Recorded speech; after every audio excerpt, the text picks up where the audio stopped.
Hello and welcome to the video for this Seiko. This is the 7L22 movement. It's the Kinetic, an Arctura model, and quite a rare watch this. I haven't seen one like this before. It has a nice grade dial, black face for the hour and minutes dial at the 6 o'clock position, small seconds there at the 10 o'clock position, and the chronograph timer for the minutes at 2 o'clock. The chrono hand is lovely and thin and sweeps. It's not quite movement free, but it sweeps nicely. It does sport a blackened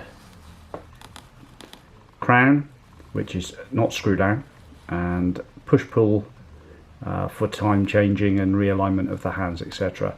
The pushers are nice and solid and crisp, give a reassuringly solid clunk. It's quite a big watch, this, actually, in terms of its overall size.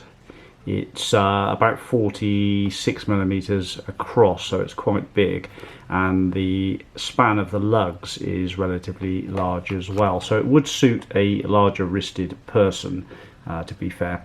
As you can see in the pictures, it has an exhibition case back, and there is a sort of a brushed effect in the longitudinal dimension, this dimension here, in the main area there, and a nice chapter ring around the outside.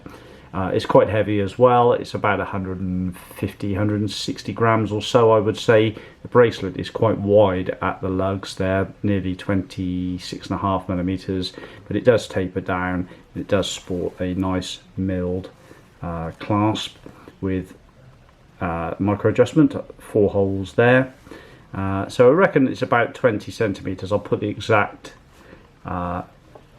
amount of wrist that this can accommodate, but you can take links out, but as I say, I wouldn't want to go much below a 18 centimeter wrist for this one, otherwise it's just going to look a bit too large.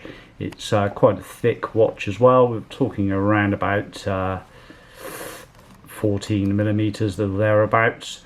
It does sport a sapphire crystal. It is quoted as 10 bar on the water resistance, but it is an older watch, so essentially you want to be a bit careful about water and the use of it.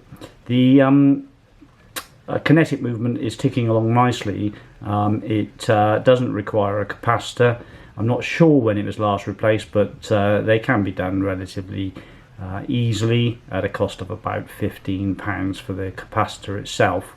And they normally last about 7 years, but generally I've found that if it's been done once, you should be good to go for quite a long, substantial time. This watch would have had one capacitor change, I'm sure of it. They normally always require one when I get them, but it's looking at